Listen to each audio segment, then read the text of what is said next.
Здраво на сите! Ова се мои рецепти и денес ќе правиме тарт татин. Тарт татин е класичен француски десерт кој ги комбинира богатите вкусови на карамел, јаболка и лиснато тесто. Тој обично се прави на тава и тавата се става во рерна.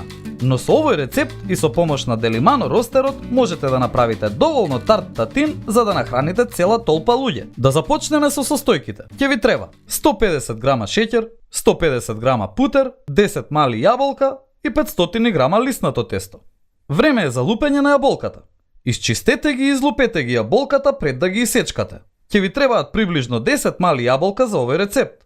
Ако има подолга пауза меѓу нивното лупење и готвење, потопете ги во лимонов сок и вода. Во оваа фаза од подготовката ставете го празниот Делимано ростер во рерна загреана на 200 степени за и самиот да се загрее.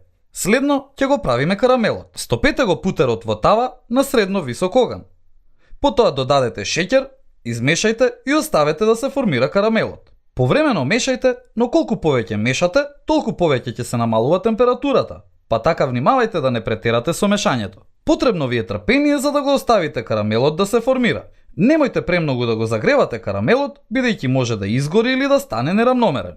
Кога ќе бидете задоволни од неговата текстура и боја, извадете го Делимано ростерот од рерна и во него сипете го карамелот. Предходното загревање на ростерот не му дозволува на карамелот да се излади. Следно, прекрите ја целата површина на ростерот со јаболката. Извадете го лиснатото тесто од фрижидер и одмотајте го на површина прекриена со брашно. Се обидуваме да добиеме парче со приближна големина на ростерот. Дебелина нешто помало од 2 см би била совршена. Ставете го тестото врз јаболката и карамелот, притискајќи го по рабовите и отстранувајќи го вишок од тесто. Избодете го тестото од озгора со вилушка за тоа полесно да се испече. Ставете го ростерот во рерна на 200 степени околу 20 до 25 минути додека тестото да нарасне и да добие светло-жолтеникава боја. Извадете го ростерот од рерната и дозволете неговата топлина да го допече тарт татинот уште приближно 10 минути.